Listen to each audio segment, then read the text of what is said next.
Assalamualaikum warahmatullahi wabarakatuh. Berjumpa kembali dengan Joko Vlog. Di sini saya akan menyampaikan tentang isu yang terbaru atau besok tanggal 13 Juli itu adalah hari pertama untuk siswa madrasah itu masuk. Nah, biasanya kalau madrasah itu ada istilah yang namanya matsama, yaitu masa ta'aruf siswa. Kalau mungkin dulu namanya MOS ya, masa orientasi siswa. Nah, di sini saya akan menyampaikan ada beberapa cara untuk melaksanakan matsama online ya. Jadi mungkin di sini kita belajar bareng ya. Kita belajar bersama-sama. Intinya nanti silakan teman-teman kalau misalkan ada kesalahan dalam saya menyampaikan, silakan sampaikan lewat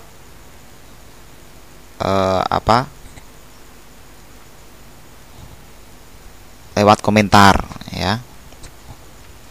Nah, di sini bagaimana melaksanakan matsama online itu dengan kuota yang minim, jadi tidak terlalu boros sehingga siswa itu tidak terlalu banyak mengeluarkan kuota atau uang, sehingga dalam pembelajarannya nanti bisa maksimal.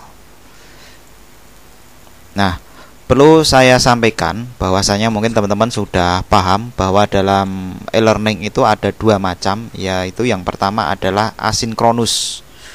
Jadi asinkronus itu pembelajaran online yang tidak langsung atau tidak tatap muka. Contohnya adalah penggunaan e-learning seperti menggunakan Moodle, kemudian Google Classroom, Ruang Guru, Rumah Belajar dan lain-lain. Yang intinya bahwa siswa dan guru itu tidak bertemu langsung.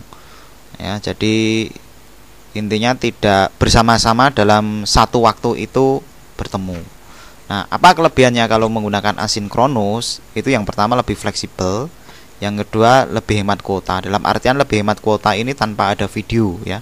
Tanpa ada video, minim gambar, kemudian minim suara atau file suara ya, itu nanti bisa lebih hemat kuota. Nah, nanti yang akan saya sampaikan adalah model yang asinkronus. Nah, bagaimana cara pembuatan materinya dan seterusnya. Nah, kemudian yang kedua adalah model sinkron atau sinkronus ya. Contohnya adalah Vcall menggunakan Zoom, menggunakan Google Meet, menggunakan Microsoft Teams dan lain-lain. Nah, jelas kalau menggunakan video call itu boros kuota ya. Kurang lebihnya kalau menggunakan Zoom itu yang sampai saat ini perangkat lunak yang memiliki kompresi data yang paling bagus itu sekitar kurang lebih 1 jam itu 1 giga. Kurang lebih ya. Mungkin teman-teman bisa mengukur kembali, karena itu yang saya belum pernah mengukur, hanya pernah disampaikan ada beberapa orang yang itu menyampaikan bahwa 1 jam itu 1 giga, mungkin bisa lebih tergantung dari pengaturan kualitas videonya. Mungkin bisa diperdebatkan untuk masalah boros kuota. Videonya dihilangkan saja, jadi ada suaranya saja, ya itu mungkin bisa juga. Tetapi kan kalau model sinkronus kan rata-rata untuk absen kadang-kala harus memunculkan mukanya harus keluar ya. Dan selanjutnya adalah harus tepat waktu.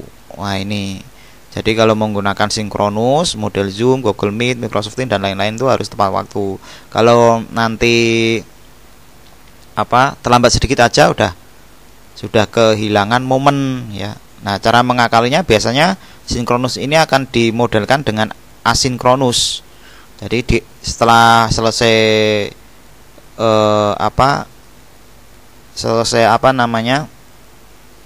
pertemuan yang langsung itu nanti diupload di YouTube ya. Sebenarnya itu kan ya kalau saya sih aneh kalau itu. Kalau saya termasuk aneh karena apa? Kalau model seperti itu buat aja yang asinkronus. Jadi siswa juga tidak, kalau orang Jawa itu gendandapan ya. Gendandapan harus tepat itu langsung, yang harus bertemu jam itu ya. Mungkin ya ada beberapa yang mengatakan sinkronus itu juga penting ya. Oke saja, ini artinya masih bisa diperdebatkan Ya kalau saya kalau model sinkronus kok diupload di YouTube kok mending dibuat asinkronus sekalian saja. Ya, jadi yang jadi masalah sinkronus ini, yang model sinkron ini masalah sinyal. Jadi kadangkala saat pertemuan itu sinyal hilang, nah itu jadi masalah. Jadi memang ada kelebihan dan ada kekurangan. Kalau sinkronus itu bisa langsung tatap muka ya. Tatap muka dalam artian itu nanti bisa saling cek dan recheck. Nah, biasanya kalau kuliah online itu untuk model sinkronus itu tidak boleh lebih dari 20%. Jadi oleh sebab itu maka asinkronus itu lebih banyak diandalkan karena sinkronus itu banyak kekurangan-kekurangan ya yang dihadapi, apalagi di Indonesia itu kan masalah sinyal itu menjadi isu yang paling besar ya, paling banyak dipermasalahkan. Nah, mungkin itu yang perlu saya sampaikan untuk pembukanya. Untuk selanjutnya saya akan menyampaikan model yang asinkronus. Nah, kami mengambil yang asinkronus dikarenakan memang yang dicari adalah fleksibilitas ya.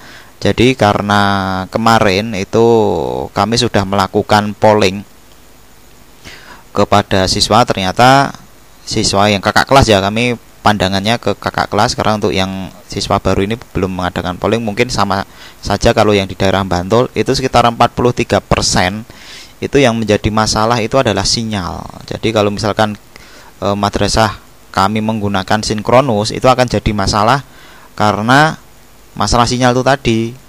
Jadi banyak nanti siswa yang tidak bisa mengikuti pembelajaran. Yang kedua, masalah kuota ya. Bagi madrasah yang sudah selesai membuat anggaran untuk kuota itu nggak ada masalah. Tapi bagi madrasah yang belum selesai menyiapkan anggaran untuk kuota, wah itu nanti jadi masalah karena juga kasihan juga kalau misalkan beban kuota itu diserahkan ke orang tua. Jadi opsinya yang paling fleksibel itu adalah yang asinkronus untuk bagi kami di saat kami melakukan survei ya. Pastikan Bapak Ibu sebelum melakukan pembelajaran yang tepat ya, itu silahkan dilakukan survei dulu. Tapi rata-rata memang survei mengatakan bahwa asinkronus itu lebih ideal ya dari segi fleksibilitas, karena kan di madrasah kami sendiri itu siswa yang tidak semua memiliki handphone. Ada yang handphonenya itu milik orang tua, atau mungkin malah ada yang pinjam ke adiknya, kakaknya, mungkin ke keponakannya ya. Jadi banyak masalah ya. Jadi supaya semuanya nanti bisa tercover, baik yang memiliki handphone, baik yang sinyalnya kurang bagus, baik yang kuotanya minim, yang tidak memiliki handphone, itu supaya bisa tercover semua, maka opsinya di madrasah kami itu menggunakan model asinkronus. Nah, perangkat lunak yang digunakan itu kami menggunakan namanya Moodle ya. Nah, dengan Moodle ini maka kenapa kok menggunakan Moodle? Karena yang pertama open source. Yang kedua, Moodle itu banyak digunakan oleh universitas ya. Universitas online bahkan itu menggunakan Moodle untuk LMS-nya, Learning Management System. Kenapa tidak menggunakan Google Classroom, Ruang Guru, Rumah Belajar? Google Classroom itu ada batasnya, sehingga kalau Moodle itu lebih fleksibel. Ruang Guru, Rumah Belajar itu memang iya sih, tapi ada beberapa yang harus siswa itu membayar. Nah, itu yang kadang siswa kami itu banyak yang berat ya kalau masalah membayar itu. Jadi supaya nanti siswa juga mendapatkan akses yang free. Nah, ini ada kelemahan juga kalau Moodle ini madrasah harus menyiapkan server. Nah, sebenarnya nggak masalah karena kan servernya sudah dimiliki, rata-rata kan sudah menggunakan UNBK dan UMBNK kan memiliki server. Nah, servernya inilah yang digunakan untuk server Moodle. Jadi Moodle katanya berat, enggak. Moodle itu kalau menggunakan server sendiri itu ringan. Dengan RAM minimal 4 GB itu bisa mengcover sekitar 500 sampai 600 secara bebarengan. Karena saya sudah mencoba, saya menggunakan RAM-nya 12 GB. Itu secara bersamaan bisa diakses. Ya, jadi sebenarnya di madrasah itu sudah ada semua ya fasilitasnya. Untuk perangkat kerasnya sudah ada, modul itu gratis, open source, dan bisa dikembangkan sendiri. Nah, ini adalah tampilan dari esmart.man2bantul.asia.id yang akan digunakan untuk pembelajaran masa ta'aruf siswa. Modelnya adalah asinkronus ya. Jadi materi yang disiapkan di sini itu sebenarnya materi yang sudah disesuaikan dengan universitas online ya. Jadi di sini memang Man2 Bantul itu menampilkan salah satu yang ya sama seperti universitas terbuka ya, yaitu namanya Muhammadiyah Online University, mou.ac.id kalau teman-teman mau mengakses. Jadi ini kuliah bisa sambil bekerja ya. Untuk saat ini direncanakan akan dibuka program Strata 1 dengan jurusan Teknik Informatika, Hukum, Kesehatan Masyarakat, Sistem Informasi, dan Akuntansi.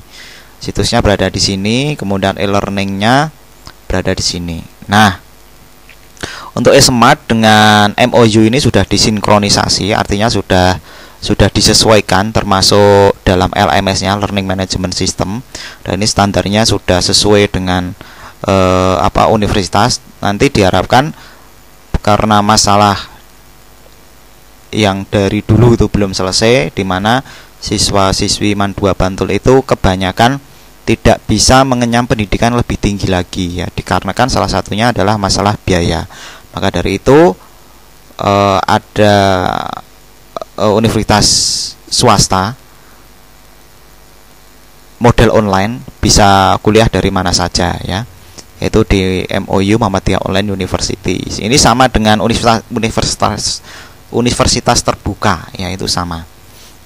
Hanya saja kalau universitas terbuka itu milik pemerintah dan MOU ini milik swasta, dan ini masih dalam tahap perizinan. Jadi memang belum, untuk tahun ini kemungkinan belum dibuka, tapi lebih ke arah pengenalan ke masyarakat dulu.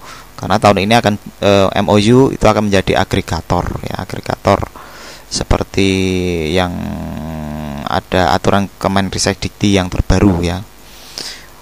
Oke. Jadi yang pertama kali untuk pelaksanakan masa ta'aruf siswa di Man2 Bantul ini adalah yang pertama ada pengumuman. Di sini pengumumannya itu adalah ada salam pembukanya dan siswa itu disapa ya. Dan seterusnya kemudian ada pengumuman bahwa pada tanggal 14 Juli hari Selasa pukul 10 itu wajib siswa itu menonton media TV di Adi TV ya, yang disampaikan oleh Pak Kakanwil ya. Kemudian di sini ada penjelasannya bahwa kelas 10 itu wajib mengikuti dan membuat resume. Nah, resumenya nanti ditulis pakai tangan, kemudian difoto, kemudian diupload di Esmart ini. Kemudian setelah nanti siswa itu selesai mengikuti program masa ta'aruf siswa ini, nanti siswa bisa mendownload piagam penghargaan ya, dengan syarat kalau sudah nanti akan diupload, wajib diupload di grup WhatsApp yang sudah disiapkan. Jadi pastikan saat melaksanakan model asinkronus ini, sistemnya disiapkan, bisa menggunakan model atau dari Kemenak itu sudah mengeluarkan e-learning ya, silakan Bapak Ibu bisa menggunakan dari Kemenak. Kalau dari saya memang sejak tahun 2018 itu sudah menggunakan Esmart untuk pembelajaran. Jadi ini karena memang model itu betul-betul matang dalam CMS gratis yang sudah matang untuk pembelajaran online. Nah, di sini saya akan mencoba login sebagai siswa ya. Kalau sebagai siswa seperti ini. Jadi kalau belum waktunya itu materinya belum kebuka. Jadi hanya penjelasan saja. Coba Bapak Ibu perhatikan di sini bahwa ini saya sebagai admin itu isinya adalah seperti ini. Hari kedua seperti ini, hari ketiga seperti ini. Tapi yang ditampilkan siswa nanti seperti ini. Jadi kalau sekarang kan baru tanggal 10 Juli ya 2020, bahwa ini tanggal 13 Juli berarti belum kebuka, baru ada pembukaannya. Jadi setiap materi ya itu yang bagus itu adalah ada salam pembukanya, kemudian siswa itu disapa, kemudian ada teks untuk membaca basmalah bersama-sama atau berdoa bersama-sama ya. Kemudian hari kedua juga sama, ada pembukaan ya, bla bla bla sampai selesai ini. Hari ketiga juga sama, ada pembukaan baru isi ya. Nah, jadi ini karena siswa itu saya anggap ya, ini saya sebagai siswa berarti ini belum dibuka. Jadi yang pertama kalau di madrasah kami itu kalau belum waktunya belum dibuka ya, seperti ini. Nah, contohnya kalau misalkan sudah hari Senin ya, misalkan 13 Juli, apa isi dari setiap materi tersebut? Yang pertama adalah jelas pembukaan dulu, kemudian ada materi. Pastikan setiap ada materi itu siswa itu diberi diberi sebuah aktivitas. Jadi sebuah pertanyaan. Contohnya ini adalah materi tata tertib MAN 2 Bantul. Nah, ini pastikan ini terbalik ya. Ini harusnya fotonya berada di sini. Ya, saya masukkan. Jadi pemberi materinya itu siapa? Ya, jadi pemberi materinya itu siapa? Itu karena ini masih merancang strukturnya ya. Jadi ini sekalian saya membuat video tutorial. Ya, mungkin kita bersama-sama belajar. Nah, ini ya. Dan yang ini nggak ada fotonya. Nah, ini saya jelaskan kenapa kalau asinkronus itu wajib ada foto pengampunya supaya nanti siswa itu kenal dengan gurunya ya. Jadi dan ini nanti akan lebih hemat kuota. Ya, jadi ini nanti materi tertib MAN 2 Bantul misalkan yang menyampaikan adalah kurikulum. Nanti foto kurikulumnya di sini, namanya siapa, mengajar apa. Terus ada keterangannya bahwa materi ini berisi tentang tata tertib MAN 2 Bantul. Nah, kalau sudah selesai siswa itu membaca tata tertibnya ini, nanti akan ada pertanyaan seputar tata tertib MAN 2 Bantul ya. Jadi kalau siswa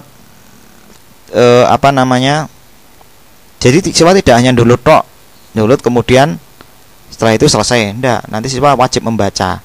Dengan membaca karena dalam pertanyaannya ini ya, jawabannya itu berada di materi tata tertib MAN 2 Bantul, sehingga di sini siswa akan maksimal dalam pembelajarannya. Jadi bisa paham betul isi tata tertib MAN 2 Bantul dengan ada pertanyaan ini. Nah, pertanyaannya ini pun wajib nilainya harus minimal 80. Nah, bagaimana kalau kurang? Nah, kalau kurang nanti siswa itu boleh mengulangi kembali sampai nilainya 80 baru bisa melanjutkan di hari Selasa ini. Nah, intinya gini. Jadi walaupun hari Selasa ini sudah kebuka materinya ya, kalau siswa itu belum menyelesaikan pertanyaannya ini, nah ini belum bisa dibuka ya, belum bisa dibuka dan belum bisa melanjutkan.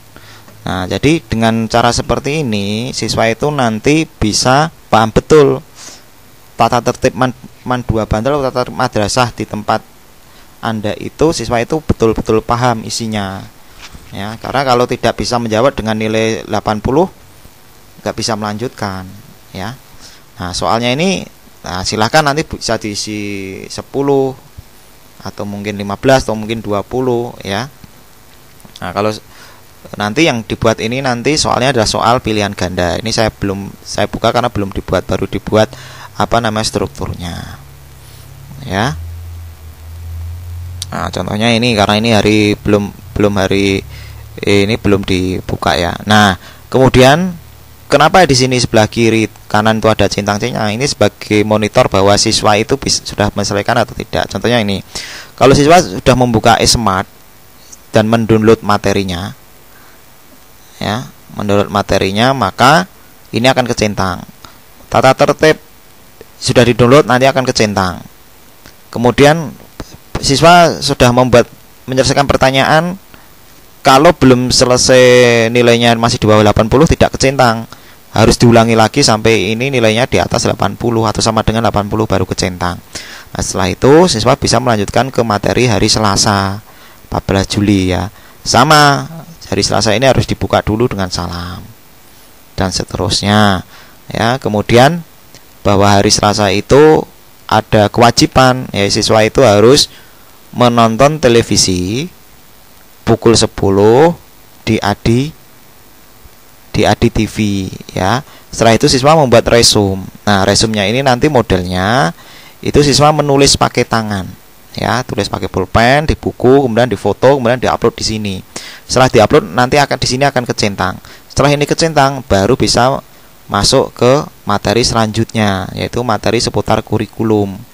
Nah, setelah kurikulum ini nanti ada fotonya, kemudian namanya, kemudian yang mengajar apa, ada informasinya, berisi informasi kurikulum berbasis keterampilan. Harap dibaca dengan baik karena akan ada seputar pertanyaan mengenai kurikulum 2 Bantul. Nah, setelah ini selesai baru bisa melanjutkan ke pertanyaan seputar kurikulum. Nah, sama, ini minimumnya 80. Jika tidak nanti siswa harus mengulang terus sampai nilainya 80. Berarti mau nggak mau kan siswa harus membaca ini. Jadi nggak hanya mendownload toh. Nah, baru kalau ini sudah dapat nilai 80 dan udah kesini udah kecentang, lanjut ke materi keagamaan. Nah, materi keagamaan ini nanti ada fotonya, yang menghapus siapa, namanya, beliau siapa, mengajar apa, nanti keterangannya apa. Nah, setelah di-download dan dibaca siswa ini nanti akan kecentang. Setelah kecentang baru bisa melanjutkan ke pertanyaan ya, ke sini. Pertanyaan seputar keagamaan. Nah, pertanyaan ini sumbernya dari materi keagamaan. Jadi sekali lagi bahwa materi keagamaan kalau nggak dibaca nggak bisa mengerjakan ini. Karena apa? Nilainya harus minimal 80. Kalau enggak ya nggak bisa melanjutkan lagi.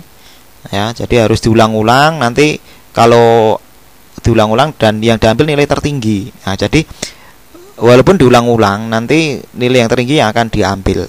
Terus seperti itu sampai nilainya 80 sehingga tidak merugikan siswa. Nah, setelah ini selesai baru bisa melanjutkan ke hari Rabu 15 Juli. Walaupun kebuka ini, tapi kalau materinya ini belum selesai belum bisa melanjutkan ke materi ini ya. Nah, materi ini adalah penjelasan tentang keterampilan. Bahwa program keterampilan ini bla bla bla bla bla bla sampai selesai. Kemudian di sini ada sebuah video. Nah, ini teman-teman, videonya ini sudah dikompresi betul-betul paling kecil. Jadi durasinya hanya sekitar 8 menit. Ya, ukuran filenya hanya 30 megabyte. Dan pastikan kalau video saya sarankan sebaiknya di link di Google Drive. Tujuannya supaya apa? Supaya siswa itu mendownload saat ngeplay itu tidak makan kuota ya.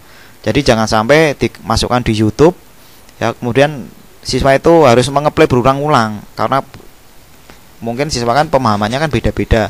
Bisa mengulangnya sampai 1 kali bisa paham, ada yang sampai 5 kali baru paham. Nah, bagaimana kalau nanti dimasukkan di YouTube? Wah, nanti bisa teriak itu siswa. Teriak karena apa? Boros kuota ya. Kalau modelnya di Google Drive ini siswa di-download, kemudian di-play di HP-nya masing-masing berulang kali, nggak akan makan kuota. Terus pastikan bahwa resolusinya itu resolusi yang dikira tidak paling rendah tetapi tidak terlalu parah gambarnya ya. Ini yang saya buat videonya sudah kompresi yang paling rendah sendiri ya. Jadi memang agak sedikit pecah tapi di sini intinya masih jelas ya. Coba Bapak Ibu perhatikan di sini bahwa tulisannya masih bagus, masih jelas, gambarnya juga bagus walaupun resolusinya kecil. Dan ini kalau di play di HP sudah bagus banget hasilnya. Nah, ini setelah ini di-download, nanti siswa harus mengisi kuesioner. Karena berhubungan dengan keterampilan, maka ini isinya ya. Nah, isinya adalah tentang keterampilan ya. Setelah diisi semua, nanti hasilnya nanti seperti ini. Nah, nanti sudah menghitung sendiri secara otomatis ya.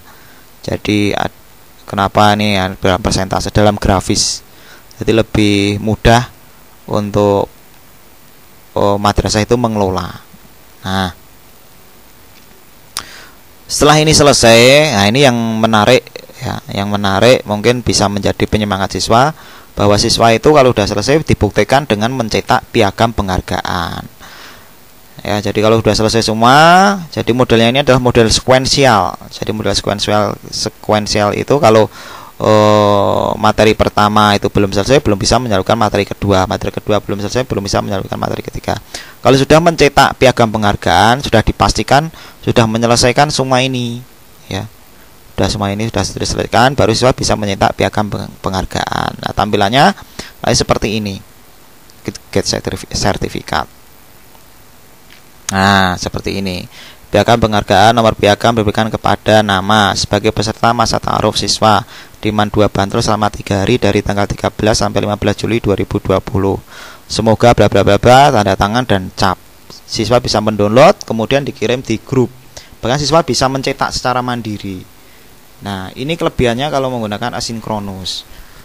Akuntabel, ya, artinya jika siswa itu tidak, nanti akan kelihatan karena nanti usernya akan dibuatkan satu persatu, ya. Jadi kalau siswa ada yang belum menyelesaikan, ya, nanti kelihatan bahwa siswa ini belum selesai. Nah, yang paling penting bahwasanya ini dihitung-hitung ini menggunakan kuota yang sangat sedikit, ya. Jadi tidak boros banget, ya. Kemudian yang kedua adalah siswa bisa mengerjakan tanpa ada batas waktu, artinya bisa 24 jam karena beberapa kami membuat kuesioner, ternyata ada siswa yang HP-nya itu pinjam dari orang tuanya, padahal orang tuanya itu HP-nya digunakan untuk nge-grab. Mau nggak mau kan harus malam, karena dari kemarin saat penilaian akhir tahun itu ada siswa yang mengerjakan itu jam 2 malam. Setelah ditanya ternyata masalahnya kuota. Jadi kuotanya itu pengen mencari kuota malam karena siswa ini memiliki kuota malam yang banyak. Nah, dengan cara seperti ini maka siswa yang memiliki kuota tercover, yang kuota malam tercover, yang tidak memiliki HP pinjam juga tercover. Kemudian masalah sinyal juga bisa diatasi, karena ada beberapa siswa kemarin yang unik. Ini betul-betul unik. Ada siswa yang ternyata sinyalnya itu kalau malam bagus, kalau siang itu sinyal hilang. Nah, itu bisa jadi karena apa? Bisa jadi kalau siang itu banyak yang menggunakan, jadi sinyalnya memang bisa drop. Kalau malam sinyalnya bisa bagus karena apa? Sedikit yang menggunakan. Itu pengaruh juga. Itu madrasah harus bisa melihat kondisi seperti ini, sehingga yang pertama siswa itu belajar online-nya juga nyaman, tidak dikejar-kejar waktu. Yang kedua madrasah juga sudah sesuai dengan prosedur dari Kementerian Agama dan Kementerian Pendidikan, bahwasanya pembelajaran online itu tetap bisa dilaksanakan, tetap menyenangkan, dan siswa juga enjoy saja dalam melaksanakan pembelajaran online. Nah, mungkin ini teman-teman sebagai share belajar bersama, sinau bareng, ya, sinau bareng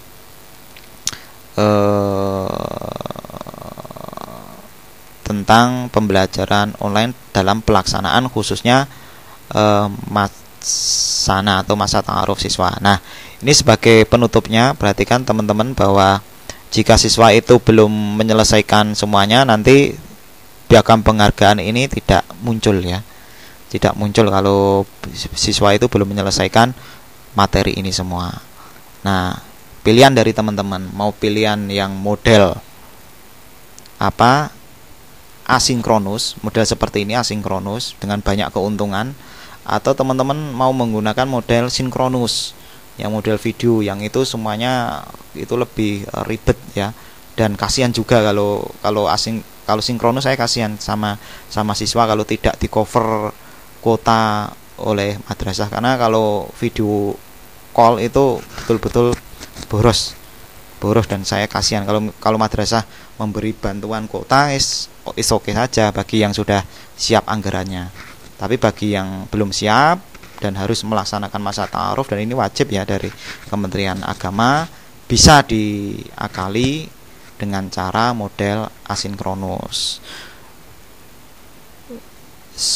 Intinya model asinkronus ini nanti kebanyakan model asinkronus, ya. Model asinkronus itu nanti kebanyakan yang digunakan karena lebih fleksibel ya. Jadi kenapa pakai e-smart untuk yang MAN 2 Bantul, karena nanti kedepannya masa ta'aruf ini juga digunakan untuk pengenalan e-learning MAN 2 Bantul. Jadi bagi kelas yang kelas 10 itu tidak kaget lagi. Banyak keuntungan kan kalau kita menggunakan model model asinkronus ya. Jadi kelas 10 ini sekalian dikenalkan dengan namanya e-smart karena di sini ada materi penggunaan e-smart. Nah, mungkin ada tambahan lagi ya teman-teman. Di sini sebelah kiri teman-teman bisa melihat di sini ada progress bar atau progres pembelajaran. Jadi di masa ta'aruf ini siswa nanti bisa memantau. Di sini ada 1, 2, 3, 4, 5, 6, 7, 8, 9. Ada 10 pembelajaran. Jadi kalau siswa itu belum selesai ini, contohnya yang belum selesai itu yang warna biru, yang sudah selesai ini yang centang. Nah, nanti bagi guru tinggal klik ini aja, overview of student. Tinggal melihat, nah nanti listnya di sini akan keluar semua. Nah, jadi listnya ini yang sudah menyelesaikan itu akan keluar semua di sini. Ya, dengan ada tanda seperti ini tadi. Nah, sehingga akan mempermudah siswa dalam mencapai pembelajaran karena ada progress barnya. Yang kedua, guru juga panitia itu akan mudah memantaunya. Siswa siapa saja yang belum menyelesaikan masa ta'aruf siswa madrasah ini ya, masa ta'aruf siswa ya, sehingga semuanya enjoy ya. Nah, monggo nanti ini hanya sebagai share saja. Semoga video yang saya buat ini bermanfaat dan mungkin teman-teman bisa mengembangkan yang lebih bagus lagi daripada ini. Saya akhiri. Wassalamualaikum warahmatullahi wabarakatuh dan semoga video ini bermanfaat.